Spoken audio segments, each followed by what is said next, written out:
जी का आप लोग भाषण सुने। इसके बाद भी कार्यक्रम बंद नहीं होगा, कार्यक्रम चलता रहेगा। अभी भी भारती जी के पास बहुत सारे आपके लिए मटेरियल है। भक्ति जी सम्मान करना चाह रहे हैं जिज्ञासु जी का, युगल कीर्ति जी बहुत बहुत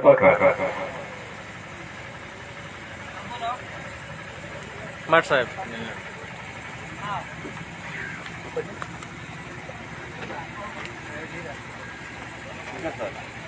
मुख्य अतिथि नाम पत्रकार लोग गणतंत्र की जननी बिहार के ऐतिहासिक इलाके शाहाबाद के बक्सर जिले के जुमराव के चर्चित गांव नंदन में पेरियार ललई सिंह जी की 111वीं जयंती हम लोग मना रहे हैं। मैं आयोजक मंडल को बहुत साधुवाद देना चाहता हूं। यहाँ उपस्थित बुजुर्गों, नौजवान साथियों, माताओं, बहनों और प्यारे बच्चों, अभी यहाँ के विधायक भाई अजीत कुशवाहा जी का मुख्तसर संबोधन हुआ और उन्होंने बहुत जरूरी बातें कही। और आज इस विचार गोष्ठी का हासिल भी यही है और उसका विषय भी है समाज और राष्ट्र निर्माण में सबके लिए समान शिक्षा और स्वास्थ्य सुविधा की आवश्यकता। और इसी सामाजिक, सांस्कृतिक, बौद्धिक समता की लड़ाई हमारे पुरखों ने अपने अपने तरीके से लड़ी।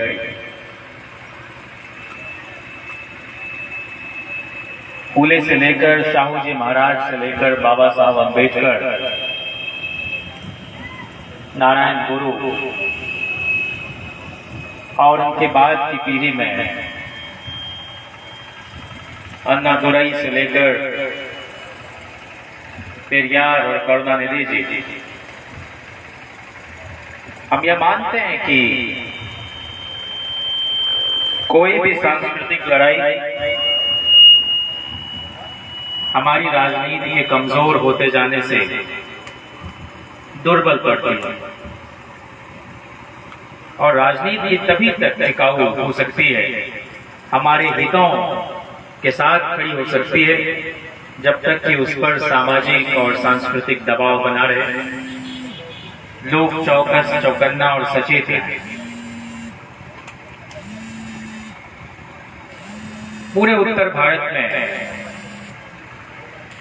जिस तरह से मान्यवर काशीराम जी ने डॉक्टर अम्बेडकर को घर घर तक पहुंचाने में अपनी एक विशिष्ट भूमिका निभाई, उसी तरह पेरियार ललई सिंह ने पेरियार के विचारों को दक्षिण से लेकर उत्तर तक लाने में अपना पूरा जीवन खपा दिया और उनकी किताब का हिंदी तर्जुमा करके घर घर तक पहुंचाने में जो उनकी लगन है और आजादी की लड़ाई में भी नौकरी में रहते हुए जिस तरह से उन्होंने सिपाहियों को एकजुट किया, गोलबंद किया, मध्य प्रदेश के इलाके में और सिंधिया स्टेट के साथ मुहामुही नहीं, भिड़ा भिड़ी का जोखिम उठाया। देश आजादी के जश्न में डूबा हुआ था, लेकिन पेरियार ललई जेल में बंद था और उनकी रिहाई जब उस स्टेट का विलय हो गया भारतीय गणराज्य में या भारत में, उस वक्त तब जाकर संभव हो पाया।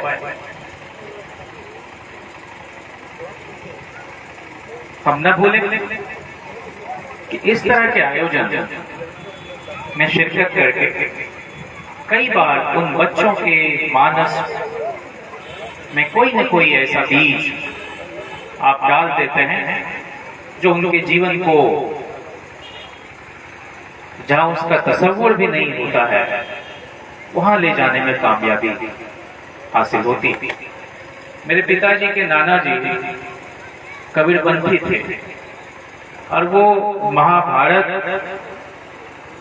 का पाठ नहीं करते थे और अपने इलाके के बहुत प्रतिष्ठित लोगों में से थे। वो रामायण को अपने तरीके से, उसमें से जो समाज हित की बातें थी उसके प्रसार में लगे रहते थे। और इसी तरह से हमने तो नहीं देखा उनको, लेकिन जब कभी मेरी दादी माँ ले जाती थी हम लोगों को बचपन में, कोई सांस्कृतिक आयोजन होता था, मिसाल के तौर पर किसी का मुंडन है, किसी की शादी है, किसी का इस तरह का कोई, तो उसमें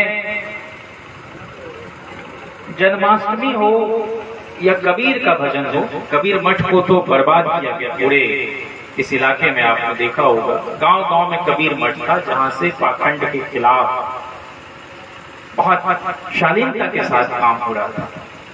उस पर कोई कब्जा कर लिया, किसी ने जमीन ली तो उसके बाल बच्चों ने फिर उसको किसी तरह से वहां के मठों को, मठाधीशों को, महंतों को भगा के कोई कोर्ट में केस है।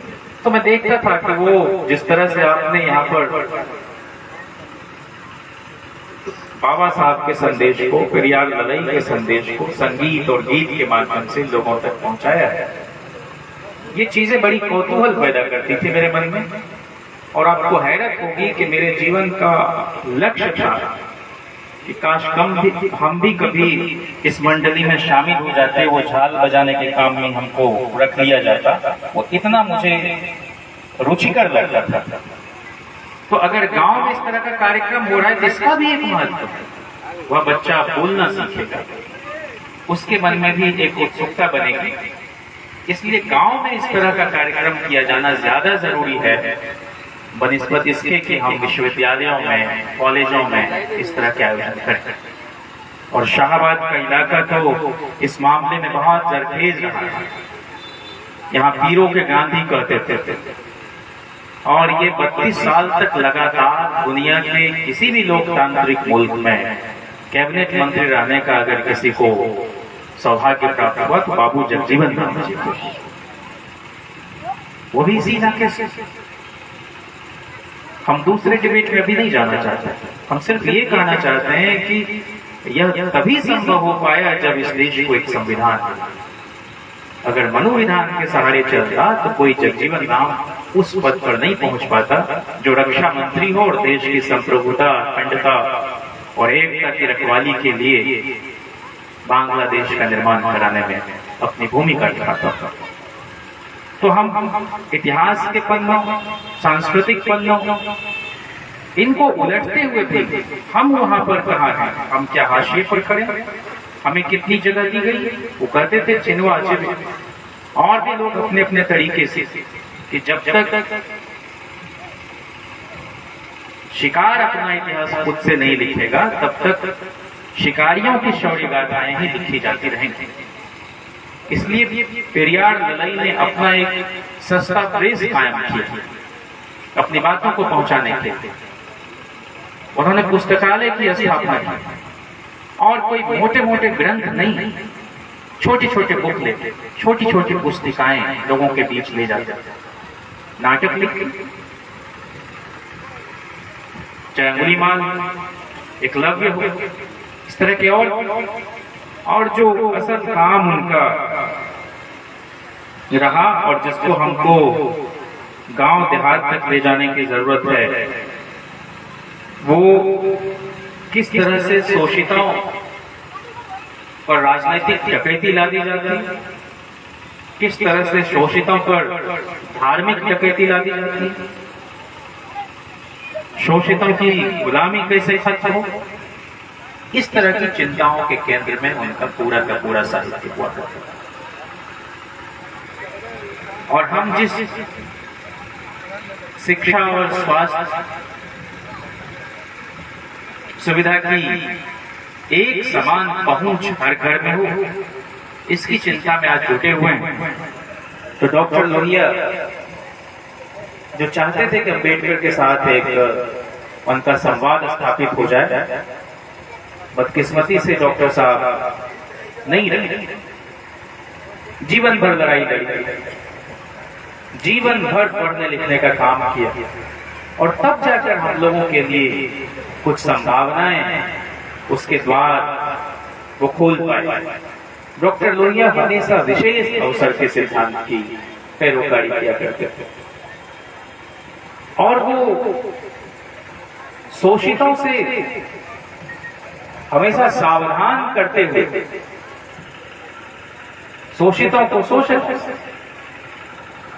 इस बात पर जोर देते थे कि जब तक महिलाओं की गुलामी की बेड़ी नहीं काटोगे, तब तक कोई समाज उन्नति नहीं कर पाएगा। जो अम्बेडकर कहते थे किसी भी राष्ट्र की तरक्की इस बात से आगे जाएगी कि उसकी महिलाएं कितनी आगे बढ़ पाएंगी। तो लोहिया ने नारा कि राष्ट्रपति का बेटा हो या चपरासी की हो संतान, बिरला या गांधी का बेटा, सबकी शिक्षा एक समान। और शिक्षा पर जो खर्चा हो, बजट का 10वां हिस्सा हो, ये कहते कहते हमारे पुरखे खप गए। लेकिन आज भी 3%, 4%, और वो भी डाइवर्ट हो जाता है। तो जब से इस बहुजन तबके के लोग, शोषित जमात के लोग कॉलेज में, स्कूल में, यूनिवर्सिटी में कदम रखने लगे, उसके बाद से तमाम जो सरकारी संस्थान हैं उसको ध्वस्त किया जाने लगा। उनमें रुचि नहीं रह गई, अभी जाके मर गई। एक एक करके सारे संस्थानों को, सारे पुस्तकालयों को उठाने का काम किया।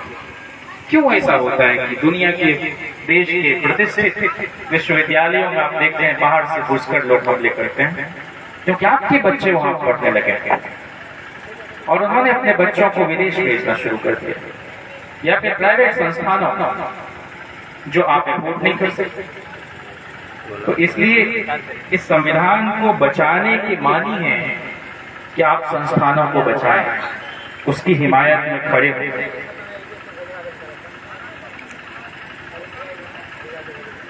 लड़ाई सिंह ने बहुत लड़ाई लड़के रामायण का जो कुपाठ उतरा कर दे, उसका एक प्रगतिशील उसकी रीडिंग हो, न्यायालय में लड़ते हुए फिर उसको जीता। उद्देश्य क्या था? भोजपुर कि हमारे दिमाग के जो जाले हैं वो साफ, हम जो कर्मकांडों में उलझे हुए हैं उससे बाज आए, मुक्ति का मार्ग तालीम है, और धर्म ग्रंथों का भी जो लोग उसमें डेवलप करें। और ये कोई और नहीं करेगा हमारी लड़ाई, ये हमको आपको अपने घर में, और वो भी बहुत प्रेम से, बहुत उत्तेजनापूर्ण बातें करके हम नहीं बदल सकते उनकी मानसिकता को, जो वर्षों से आपकी हमारी सहमति से उनका वर्चस्व है। सांस्कृतिक मामले हो कि शैक्षणिक मामले, हम क्या पढ़ें यह भी वही तय करते हैं। सिलेबस आपका वो बनाता है। आपके महापुरुषों के बारे में 2 से 3 पन्ने में निपटा दिया जाता है। क्यों ऐसा नहीं हो रहा है कि हम फूले की जीवनी को पढ़ाएं बिहार के पाठ्यक्रमों में? और हमें खुशी है कि जो अभी सरकार बनी है,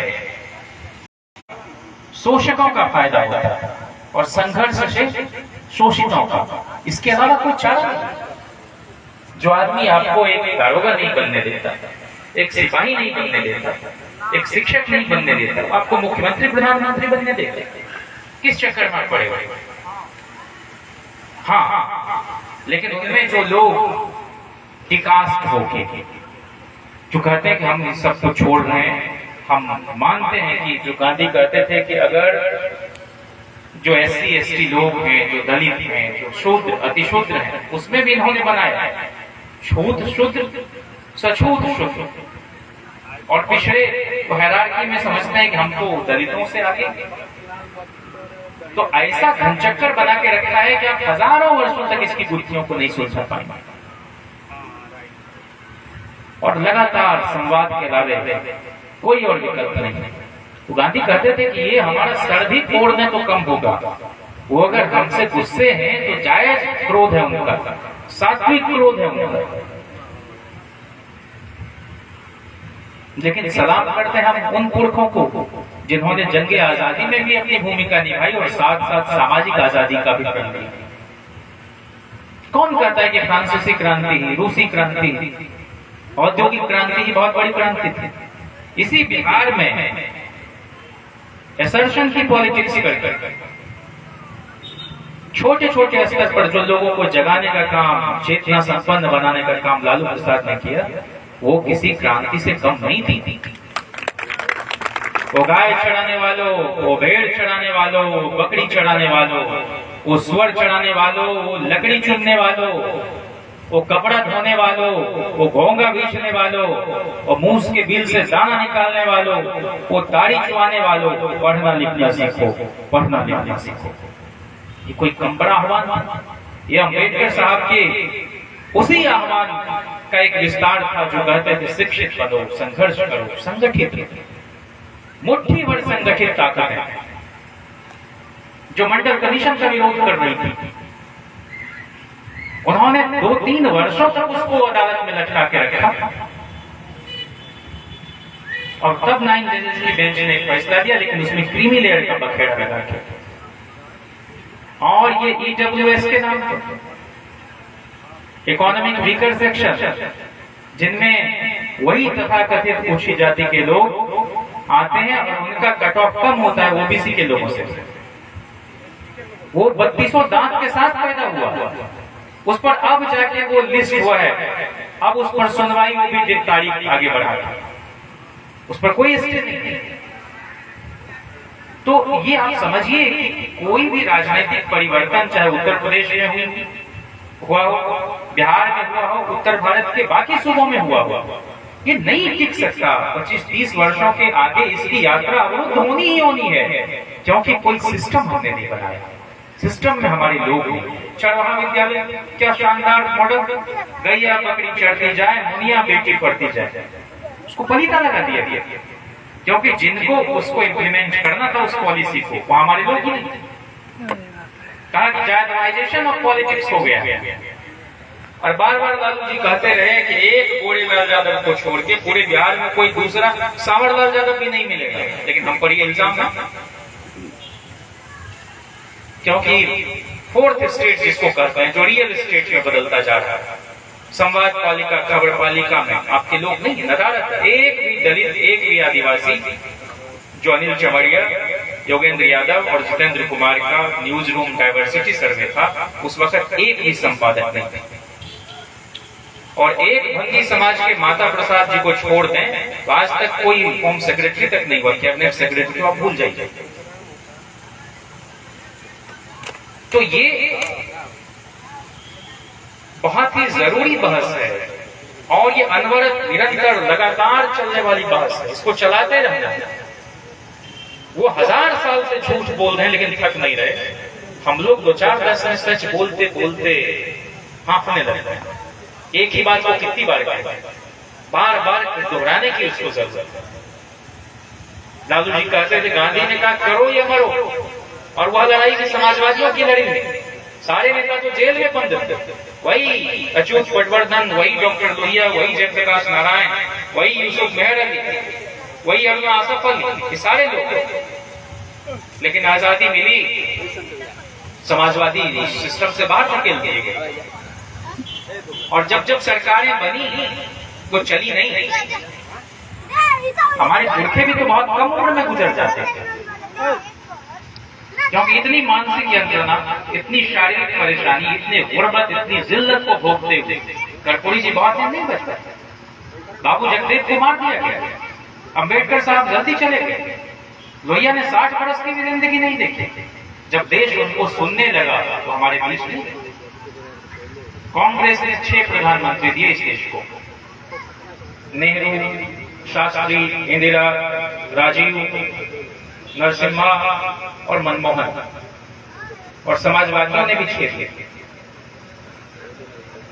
मोरारजी भाई, चौधरी चरण सिंह, विश्वनाथ प्रताप सिंह, चंद्रशेखर, देवेगौड़ा, गुजराल, कांग्रेस के 6 प्रधानमंत्रियों ने मिलकर इस देश पर 57 वर्ष हुकूमत की और हमारे 6 प्रधानमंत्रियों ने मिलकर बमुश्किल 7 वर्ष, 3 वर्ष सरकारें बनाई, कभी एक प्रधानमंत्री से हमारे काम नहीं चला। क्यों ऐसा हुआ? क्योंकि हमारे अंदर पग पग पर इतना अहंकार, बिरादराना का घनघोर अभाव, किसी को अपने से बड़ा नेता मानने के लिए तैयार नहीं, हर कोई एक दूसरे की टांग खींचने में लगा हुआ। इसलिए अगर पेरियार ललई को हम याद करते हैं और उनके लिटरेचर को तफसील से पढ़ना चाहते हैं तो कुछ उनके उद्देश्यों को, कुछ उनके ध्येयों को अपनी जाती जिंदगी में भी उतारने की जरूरत है। इस सरकार ने बिहार की ऐलान किया है कि हम जो भूमिहीन लोग हैं उनको 5 डिसमिल जमीन देंगे। आज भी सर के ऊपर छत हो या बुनियादी लड़ाई हम लोग नहीं लड़ पाए, नहीं जीत पाए, कोई भूमि सुधार का कार्यक्रम नहीं लागू हो पाता। कुछ बनता भी है तो पता चलता है कि वही यथास्थितिवादी लोग उसकी रिपोर्ट को पहले ही बाहर कर देते। तो ये जो बाबू जगदेव कहते थे कि पहली पीढ़ी के लोग मारे गए, दूसरी पीढ़ी के लोग जेल जाएंगे और तीसरी पीढ़ी के लोग राज करेंगे, तो राज करने का भी जो सूत्र है और जो अंतर संबंध है सिस्टम के अंदर, उसको पहचानने की जरूरत है। आसान नहीं है इन ताकतों को चुनौती देना। संख्या बल तो है। इकबाल कहते थे कि जमहूरियत वो तर्ज हुकूमत है कि जिसमें बंदों को गिना करते हैं, तोला नहीं करते। एक विश्वविद्यालय में पढ़ाने वाला, एक पान की गुमटी पर पान लगाने वाला, रिक्शा चलाने वाला, सब्जी बेचने वाला, दूध दूहने वाला, सबके वोटों की कीमत एक थी। और ये बड़ी ताकत दी है बाबा साहब ने आपको। जब चाहे इस ताकत के सहारे आप पलट दे सकते हैं, लेकिन सरकार आने के बाद उसको बनाए रखना, उसको चलाए रखना, उसके लिए जो अपेक्षित गुण और कौशल चाहिए उसको भी विकसित करने की आवश्यकता है। हम सिर्फ कागज पर और माइक पर उपद्रव न करें। कई बार सिस्टम को डेवलप करने के लिए बहुत बड़े अध्यवसाय, धैर्य और जिसको कहते हैं कि गहिरगर होना, उस गंभीर की जरूरत है।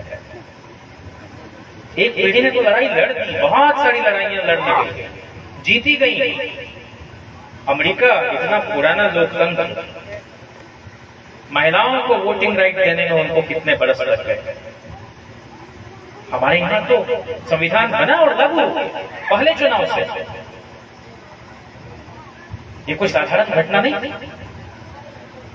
और महिला आरक्षण के मामले में उसके सवाल पर देवेगौड़ा जी की सरकार थी, उन्होंने किसी सिविल सोसाइटी की महिलाओं को कमिट कर दिया, हम इसको 37% लागू करें।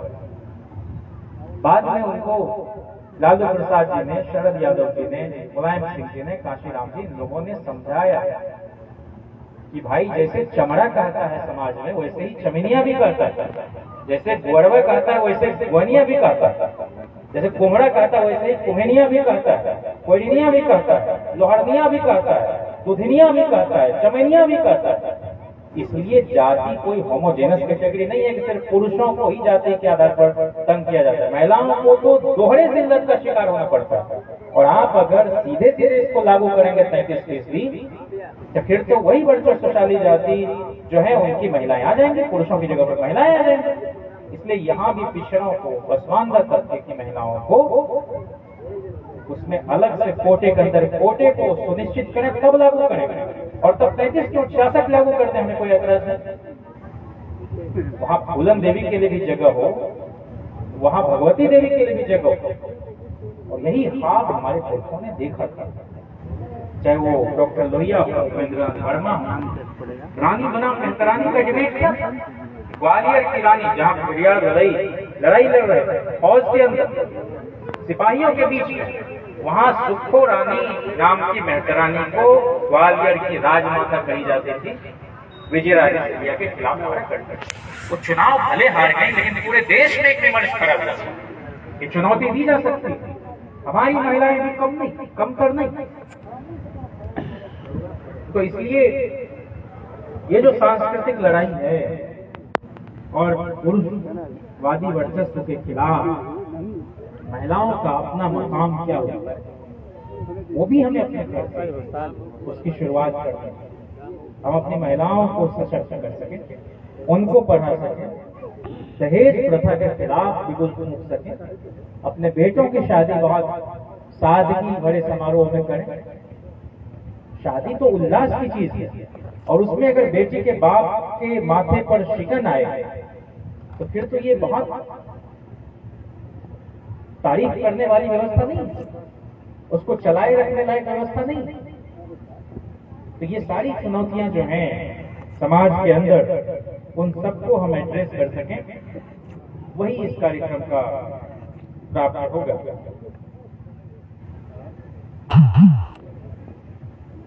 हम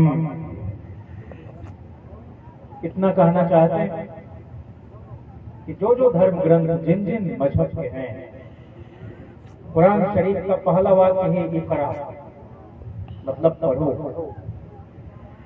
गुरु ग्रंथ साहिब में लिखा है विद्या विचारी का परोपकारी, और संस्कृत में भी लोगों ने लिखा कि सा विद्या या शास्त्री, सा विद्या या विभुक्त। विद्या वही है जो आपको इमेंसिपेट कर सके, लिबरेट कर सके, मुक्त कर सके।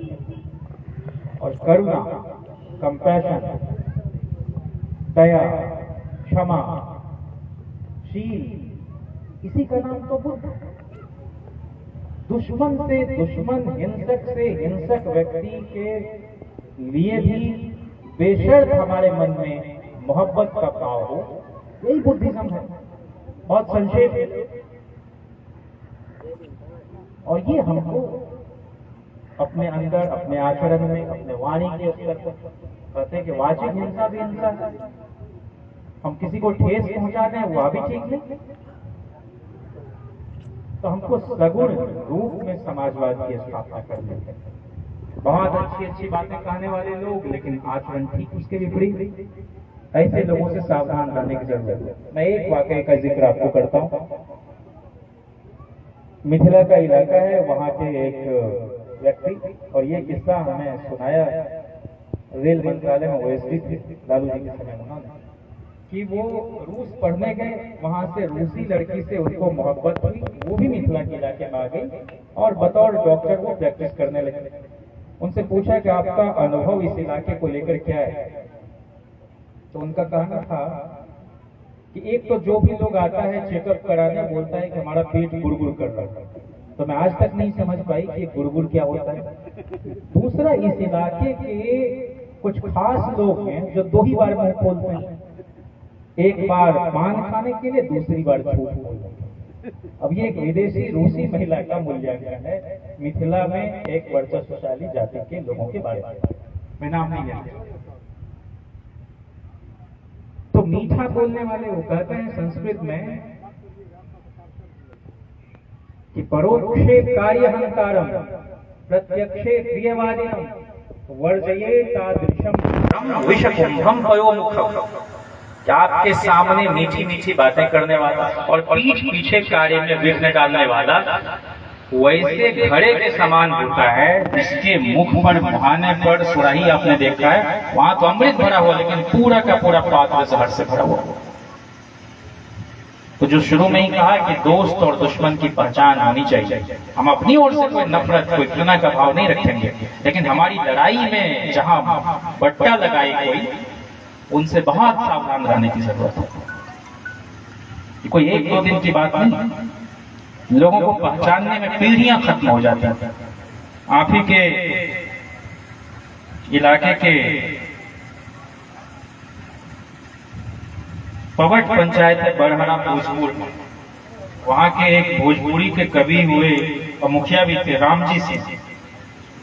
उनका एक गीत हमें शिवानंद जी ने एक बार शेयर किया था वो मैं आपके बीच सुनाऊं पढ़ के कि हुकूमत के हाथी नियर दांत दुगो, हुकूमत के हाथी नियर दांत दुगो, दिखावे के दोसर चबावे के दोसर, चलल अहिंसा के ऐसन झकोड़ा कि आंधी में उड़ गए लंदन के गोरा, खुलल आंख देखनी आजादी के झांकी, अमीरन के दोसर गरीबन के दोसर, हुकूमत के हाथी नियर दांत दुगो, दिखावे के दोसर चबावे के दोसर, न उजड़ल गरीबन के मंडई छवाई, न कुचलल किसनवन के हियरा जुड़ाई, मजदूर किसनवा गरीबन के घर में आजादी के कीरिन न तनिको समाई, बुझाता जे भगवान हो गई ने दूगो, हजूरन के दोसर मजूरन के दोसर, हुकूमत के हाथी नियर दांत दूगो, चबावे के दोसर दिखावे के दोसर, कहल जाता दोसर कईल जाता दोसर, कहल जाता दोसर कईल जाता दोसर, देखल जाता दोसर सुनल जाता दोसर, कैसन बा जादू कैसन बा टोना, लिखल जाता दोसर पढ़ल जाता दोसर, बढ़ल जाता दिन दिन करज के बीमारी, बढ़े जैसे द्वापर में द्रौपदी के साड़ी, नया नया योजना बने आजकल में कि महंगी में उठे गोठा अटारी, चलल घूस ऐसन रूपापन बना के, अन्हारा में दोसर अंजारा में दोसर, हुकूमत के हाथी नियर दांत दूगो, चबावे के दोसर दिखावे के दोसर, बढ़ल रोग ऐसन दवाई दियाई कि लाखों करोड़न के गठरी कटाई, वैदराज ऐलन जे नारी निरेखे, न रोगी के रोगन के लक्षण चिन्हाई, भला आसरा अब कवन जिंदगी के, दवा बाटे दोसर दर्द बाटे दोसर। ये सूरत हाल है। और जो तकलीफ हमारे लोग झेलते हैं, मंडल कमीशन पर बहस हो रही थी अगस्त 1982 में। रामविलास जी ने उस बहस को इनिशिएट करवाया है। उस रामविलास पासवान जी की बात करता हूं जो 1969 से लेकर 17 अप्रैल 1999 तक के रामविलास पासवान, बहुत बड़ी भूमिका है उनकी। वो दलित समाज से आते थे, लेकिन पिछड़ों के लिए जो काम उन्होंने किया है उसको याद किया जाना चाहिए। उन्होंने उसमें गुलामगिरी के बहुत सारे उदाहरण संसद के पटल पर कोट किए और उन्होंने कहा कि ऐसा समाज है जहां हमारे 80 साल के काका को भी 8 साल का कोई ब्राह्मण समाज का बच्चा एकार मार के रमतनिका, रमचंडा, रामकृष्णा बुलाता था और हमारे 80 साल के काका भी उसके 8 साल के बच्चे को बाबा बुलाते थे। और ये चला, ये अफगान की जिंदगी ये कब तक चलेगी? और जब बेलछी में कांड हुआ तो उन्होंने संसद के पटल पर, चौधरी साहब थे गृह मंत्री चरण सिंह जी, पहली बार ये सांसद होके गए और कहा कि मैं संसद के पटल पर वहां के निरपराध लोगों की हड्डियां रखना चाहता हूं जिनके साथ ये ज्यादती की गई। और कर्पूरी जी की सरकार किन्हीं को नहीं बख्शा उन्होंने। मैं कहता हूं कि सरकारें आती हैं जाती हैं, लेकिन मूल प्रश्न जो है हमारी प्रतिष्ठा है, हमारी इज्जत के, हमारी आबरू के, हमारी अस्मिता के, उसके साथ कोई समझौता नहीं होना चाहिए। हमारा मूलधन नहीं बचेगा तो फिर क्या कर पाएंगे? आज कई तरह की व्याख्याएं हो रही हैं, लेकिन मैं आपको बताऊं कि MY का इल्जाम राष्ट्रीय जनता दल पर लगता रहा। अरे ये तो आप मिथकों में भी जाएंगे तो कृष्ण तक को इन्होंने माखन छोड़ कर दिया, जिनके यहाँ दूध दही की नदियां बहती थी। क्या जरूरत? लिखने वाला जो मुख्यमंत्री रहा वो टोटी छोड़ाएगा। ये मैंने 21वीं सदी में टोटी चोर कहा और द्वापर युग में माखन चोर कहा और 20वीं सदी में चारा चोर कहा। तो हमेशा चुराने का इल्जाम किसान पशुपालक कौन पर लगता रहा। वही रामाश्रम प्रसाद सिंह जगदेव बाबू के साथ जिस तरह का अपमानजनक व्यवहार, उनको गोली लगने के बाद साजिशकर्ता में तो उनका ही नाम है और उनके नाम पर हॉस्पिटल का नाम रखवाया गया। तो ये फर्क और ये पहचान जब नहीं होगी तो हम कितनी भी तकरीरें कर लें वो बहुत हासिल नहीं होने वाला। तो मैं आज भी कहता हूं कि जो लोग अपनी ग्रंथियों को भूलकर हमारे साथ आते हैं हम उनको गले लगाते हैं, लेकिन जो अपने जातीय वर्चस्व और अहम के साथ चाहते हैं कि हमारे साथ चलेंगे हम उनसे सावधान भी रहते हैं।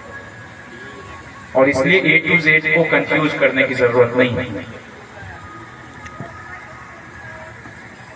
बाबा साहब ने किनके साथ शादी की, अब इस तरह का उदाहरण देके मैंने बात बिहार की होगी और चले जाएंगे आप कश्मीर, बिल्कुल मिसकोट करेंगे चीजों को। तो हमारे लिए मधु दंडवते बहुत सम्मान की बात है, क्योंकि उन्होंने मंडल कमीशन पर अपना एक स्टैंड दिया, ब्राह्मण समाज से आते थे।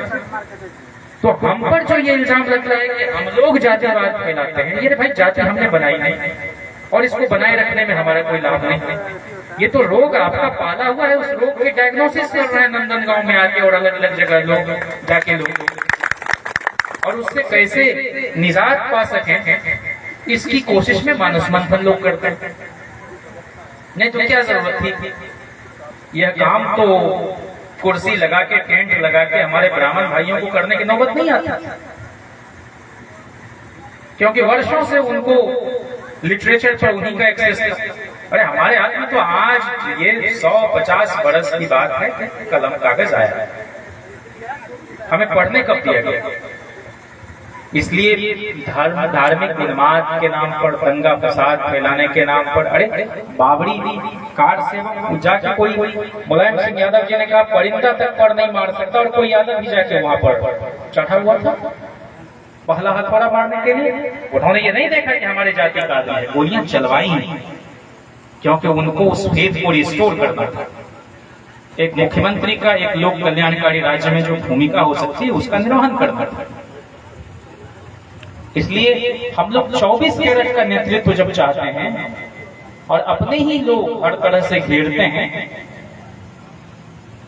तो वह लड़ाई कहीं ना कहीं कुंद पड़ती है। हम यह नहीं कह रहे हैं कि आप गलत का साथ में, लेकिन जो अच्छी बातें हैं उसका प्रसार भी तो करें कि 15 अगस्त 1947 को देश आजाद हुआ, उसके पहले भी अंतरिम सरकारें हुआ करती थी, लेकिन तब से लेकर 9 मार्च 1990 तक जितने मुख्यमंत्री बिहार में हुए उन सब ने मिलकर जितने यूनिवर्सिटी नहीं खोले उतने अकेले लालू प्रसाद ने 6 विश्वविद्यालय खोलने का काम किया। क्यों नहीं कर? सबसे ज्यादा प्राइमरी स्कूल खोलने का काम किया। बिहार झारखंड को मिला दे तो 16 जिले उन्होंने और राबड़ी जी ने मिलकर बनाए। क्यों बनाए? ताकि सहूलियत हो सके। आपका बक्सर उन्हीं के समय का बना, और बगल में कैमूर चले जाइए, सुपौल, बांका, जमुई, लखीसराय, शेखपुरा, तो और झारखंड में 7 जिले जो उस इलाके के थे। हमारा सिर्फ इतना कहना है कि जो काम आपके हमारे समाज के नेता करते हैं उसका प्रसार इसलिए नहीं होता है कि ललई सिंह की तरह आपके पास कोई प्रेस नहीं है, और इस बात को अब वो नेता भी समझने लगे। आप दक्षिण भारत जाइए, कोई पेरियार की उपाधि ललई सिंह को उत्तर भारत के लोगों ने नहीं दी, उसी तमिलनाडु में मिली उनको। तो वो लोग इसलिए सबल हैं, वहां कोई जयललिता भी मुख्यमंत्री हो जाए तो द्रविड़ियन आंदोलन का जो हासिल है उसको इग्नोर करना वो नहीं कर सकते, क्योंकि वो आंदोलन की जड़ें इतनी मजबूत कर दी वहां के लोगों ने, वह उनकी प्राथमिकता में। हमारे यहाँ राजनीतिक सत्ता हासिल करना हमारी प्रायोरिटी में है, और सांस्कृतिक लड़ाई, शैक्षणिक लड़ाई वो पिछड़ती चली जाती है। जितना संभव था लालू प्रसाद जी ने किया, अब उससे आगे बढ़ने की जरूरत है। उससे आगे और कैसे हम लोग कर सके? कोई मुख्यमंत्री चाह ले और दंगा हो जाएगा, असंभव। इसलिए फिराक गोरखपुरी का एक शेर है कि मजहब कोई लौटा ले और उसकी जगह दे दे, मजहब कोई लौटा ले और उसकी जगह दे दे, तहजीब सलीके की इंसान करीने की। इंसान आदमी से हम बन सके, यही तो यात्रा, यही तो चुनौती। और वो क्या कहता है, सबके साथ हम शांतिपूर्ण सहअस्तित्व के साथ आ सके।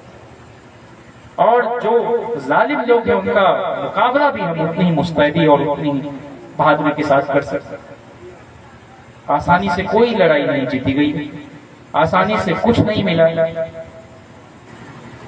रंग और नस्ल, जात और मजहब जो भी है आदमी से कमतर है, इस हकीकत को तुम भी मेरी तरह मान जाओ तो कोई बात बने। जिंदगी भीख में नहीं मिलती, जिंदगी बढ़ के छीनी जाती है। अपना हक संग दिल जमाने से छीन पाओ तो कोई बात नहीं। नफरतों के जहान में हमको प्यार की बस्तियां बसानी हैं, दूर रहना कोई कमाल नहीं, पास आओ तो कोई बात नहीं। साहिर एक जमाने में लिखकर चले गए। इसलिए इस तरह का समाज हमको बनाना है जिसमें किसी को किसी पर आश्रित नहीं रहना पड़े, लोग स्वाभिमान के साथ जी सकें, खा सकें, अपने बच्चों को पढ़ा सकें। और इसलिए एक गुलजार की कविता है, मैं आपके सामने इस नौजवान दोस्तों को मुखातिब करके पढ़ना चाहता हूँ, जो आजकल सोशल मीडिया पर अपने जीवन का अधिकांश हिस्सा गुजारते हैं। किताबों की ओर लौटो भाई, उन किताबों का कोई विकल्प नहीं हो सकता। चीजें ज्यादा देर तक आपके जहन में रहेंगी और ये आप स्क्रॉल करते चले जाते हैं, आपका अटेंशन स्पैन भी घटता है, चीजें ठहर नहीं पाती। लिखिए, जैसा भी लिख सकते हैं लिखिए, अपने रोजमर्रा की घटनाओं को डायरी में दर्ज कीजिए। आपके साथ क्या हुआ, आपने क्या किया, क्या करना बाकी था, समय का सदुपयोग। ये जितने हमारे पुरखे थे, 2-2 PhD अम्बेडकर की भाई, एक PhD करने में हालत खराब हो जाती है, 2-2 PhD। मतलब कितने किफायती ढंग से वो अपने समय को लेकर चलते होंगे। समाज के लिए भी सोचना है, अपनी पढ़ाई भी पूरी करनी, किताबें भी लिखनी।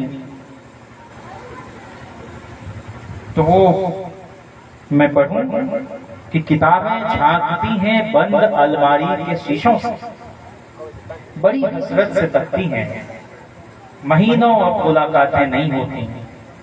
जो शामें उनकी सोहबत में कटा करती थी, अब अक्सर गुजर जाती हैं कंप्यूटर पढ़ते थे। बड़ी बेचैन रहती हैं किताबें, उन्हें अब नींद में चलने की आदत हो गई है। बड़ी बेचैन रहती हैं किताबें, उन्हें अब नींद में चलने की आदत हो गई है। ज़बां पर जायका आता था जो सफा पलटने का, अब उंगली क्लिक करने से बस झपकी गुजरती है।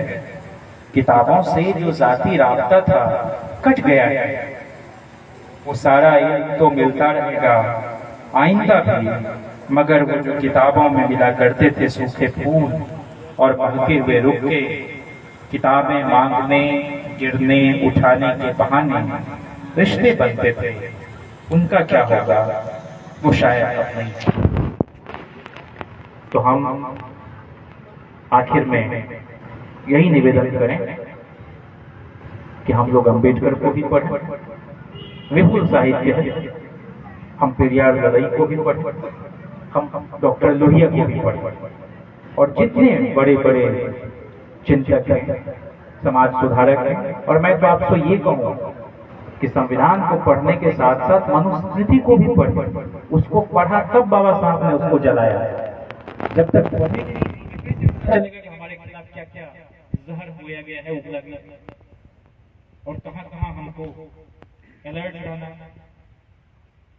तो इसलिए पढ़ने की जो संस्कृति है, पढ़ने की जो तहजीब है, उसको हम नहीं बढ़ पाते। उसके सहारे बहुत लड़ाई आसान हो जाएगी। विचार और संघर्ष के बीच समन्वय रहे, तब जाके एक जमाना था जब हमारे लीडर एडवोकेट होते थे। आजादी की लड़ाई में शायद आपको कोई स्वाधीनता सेनानी होगा जो वकालत की पढ़ाई न किया। आज हमारे लोगों को थाने में, भूमि विवाद में इतना उलझाया गया है कि सारी शक्ति, सारी ऊर्जा तो उसी में समाप्त हो जा रही है। रचनात्मक ढंग से कब वो बाकी मसाइल की ओर देख पाएंगे। तो ये कुछ बातें मुझे आपसे कहनी थी, और जो लोग हिंदू धर्म को मानने वाले हैं उन्हें यह पता होगा कि इस्लाम का प्रसार इस देश में इसलिए भी हुआ कि वहां पर कम से कम सैद्धांतिक रूप से बराबरी की बात है। ऐसा नहीं है कि कोई बादशाह उस मस्जिद में नमाज पढ़ेगा और कोई फकीर वहां से दुत्कार कर भगा दिया जाएगा।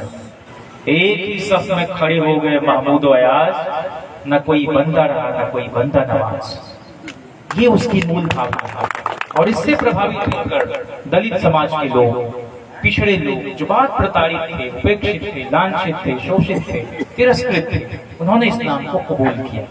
उसमें उनको राहत नजर आई।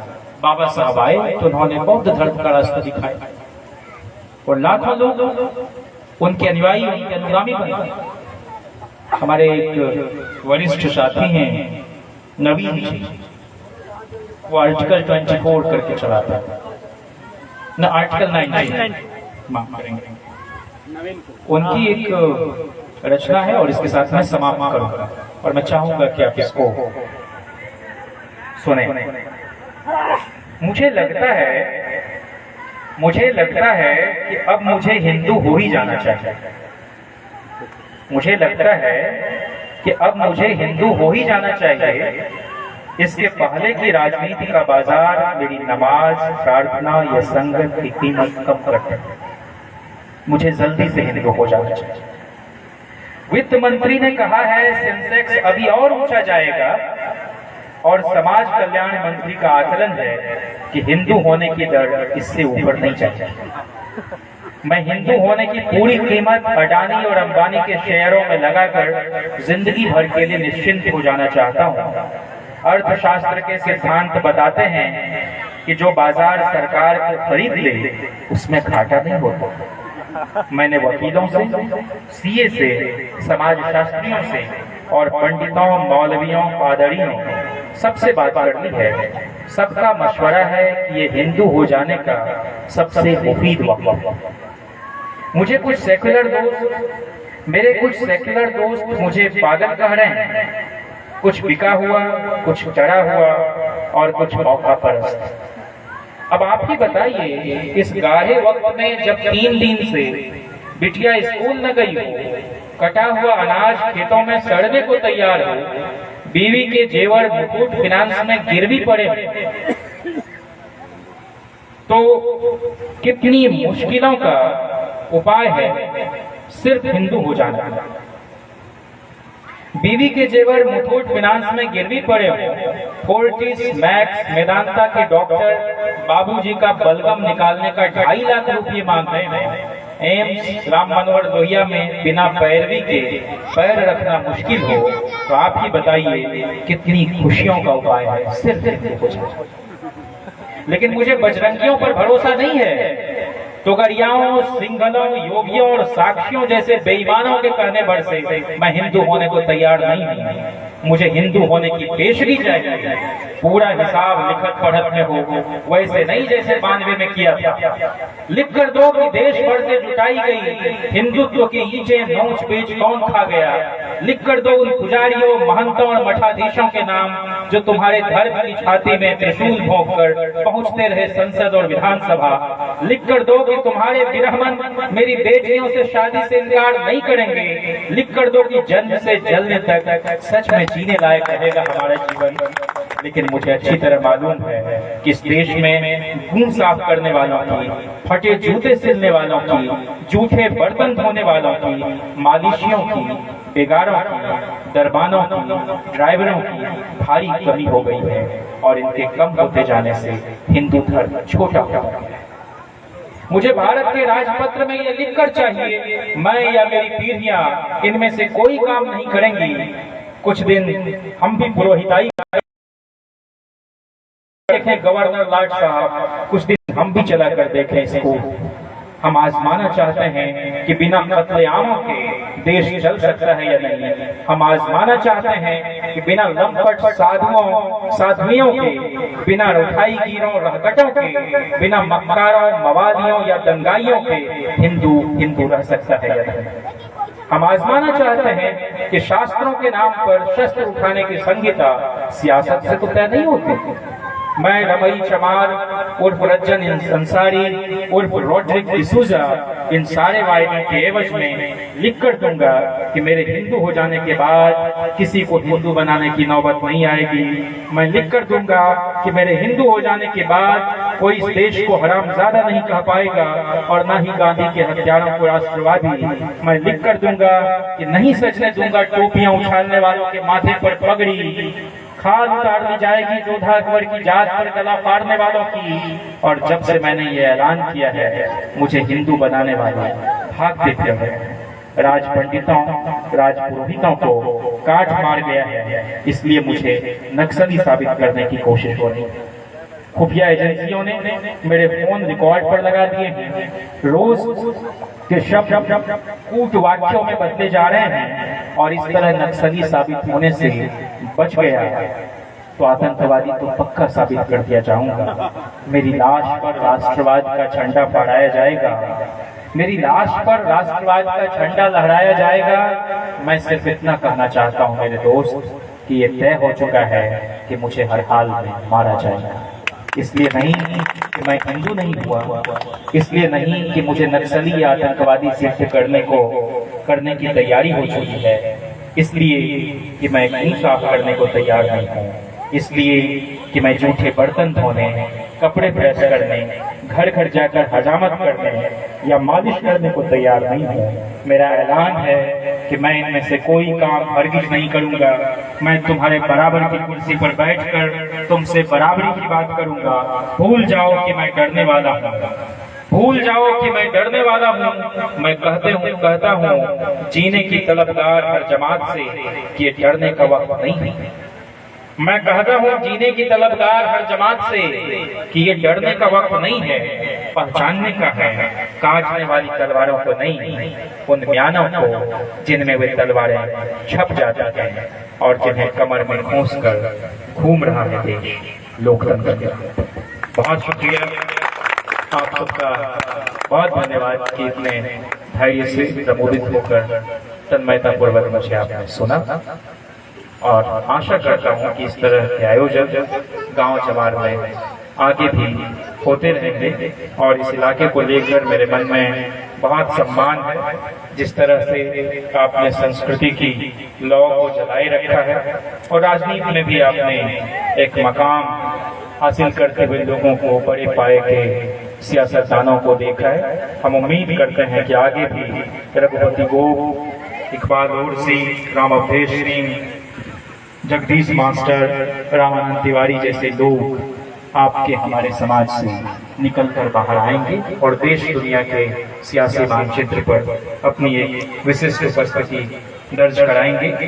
एक व्यक्ति का जिक्र करना मैं जरूरी समझता हूँ और ऐसे भी जो पिछड़ा और अति पिछड़ा वर्ग कल्याण मंत्रालय है वो पिछली गठबंधन की सरकार में खुद तेजस्वी जी संभाल रहे थे। वो आपके शाहाबाद की अनीता चौधरी जी को इस बार मंत्रालय दिया गया है। कृषि मंत्री भी आप ही के इलाके के सुधाकर जी, एक जमाने में सचीला जी होते थे, सिंचाई मंत्री जगदा सिंह जी। मैं इन लोगों का नाम इसलिए नहीं लेना चाहता हूं कि ये हमारे दल से ताल्लुक रखते हैं, बल्कि इसलिए लेना चाहता हूं कि इस इलाके ने राजनीति में एक से एक लोगों को देखा है। हम चाहते हैं कि वह दलित समाज से भी निकल कर आए, वह पिछड़ा समाज से भी निकल कर आए, आदिवासी समाज से भी, अकलियत समाज से भी, और इस इलाके की अपनी वह पहचान कायम रहे। यह इलाका विकसित हो हर लिहाज से।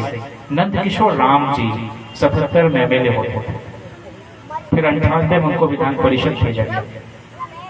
उन्होंने एक प्रस्ताव लाया था विधान परिषद में कि बिहार के जितने विश्वविद्यालय हैं वहां स्नातकोत्तर स्तर पर, एमए के लेवल पर अम्बेडकर विचार की पढ़ाई। और एक समाजवादी नेता थे भोला सर, उन्होंने बहुत अपमानजनक टिप्पणी की हाउस के अंदर काउंसिल में। करे अम्बेडकर तो अंग्रेजों के समय में न जेल गए न ये किया, अंग्रेजों की एक तरह से पिट्ठू। और हाउस के अंदर प्रोफेसर जाबिर हुसैन साहब उस वक्त चेयरमैन लेजिस्लेटिव काउंसिल से, उन्होंने बहुत फटकार लगाई भोला सिंह को और सर्वसम्मति से या कह लें कि एक कंसेंसस बना नंदकिशोर राम जी का वह प्रस्ताव पारित हुआ कि बिहार के हर विश्वविद्यालय में अम्बेडकर विचार की पढ़ाई होगी। और भागलपुर विश्वविद्यालय में आप ही के इलाके के रामाश्रय यादव जी थे, कुलपति बन के गए थे। पहले वो बीपीएससी के भी चेयरमैन रहे और उन्हीं के समय में लालू जी ने 25,000 शिक्षकों की पहली बार बीपीएससी ने परीक्षा लेकर बहाली की।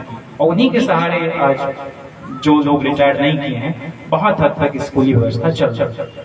तो उन्होंने भागलपुर यूनिवर्सिटी में अपने एमएलसी फंड से भी कुछ भवन निर्माण के लिए पैसा दिया। मैं इस इलाके में आता था, लोकसभा चुनाव में भी गया, नटवार तरफ दिनारा और चुनाव तरफ भी आना हुआ था। बक्सर लोकसभा क्षेत्र के प्रत्याशी जगदा जी के प्रचार में तो नंदकिशोर जी ने ये वाकया हमसे साझा किया था। वो नहीं रहे पिछले दिनों और हमें अफसोस है। मैं उनको भी अपनी ओर से भावांजलि प्रकट करता हूं और ज्यादा से ज्यादा इस तरह के लेजिस्लेटर हाउस में हों जो इस बात की फिक्र कर सकें कि अम्बेडकर हो या रईस सिंह को, इस तरह के महापुरुषों के विचारों को स्कूल और कॉलेज तक पहुंचाया जा सके, उनके लिटरेचर को लाइब्रेरी तक ले जाया जा सके। ये बातें आपसे मुझे कहनी थी और हम उम्मीद करते हैं कि पुस्तकालयों को और समृद्ध बनाने के काम में हम सब लोग लगेंगे और उन विचारों की रोशनी में कुछ बेहतर हो सकेगा। बहुत शुक्रिया। जय भीम, जय माता।